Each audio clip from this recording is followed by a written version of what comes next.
اسے spinning well کہتے ہیں، یعنی سوت بنانے کا چکر۔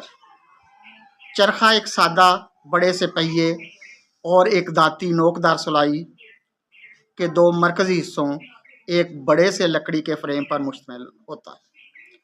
عام طور پر چرخا لکڑی سے بنایا جاتا اور اس پر خوبصورتی کے لیے رنگ و روگن کر کے شیشے بھی جڑ دیے جاتے تھے۔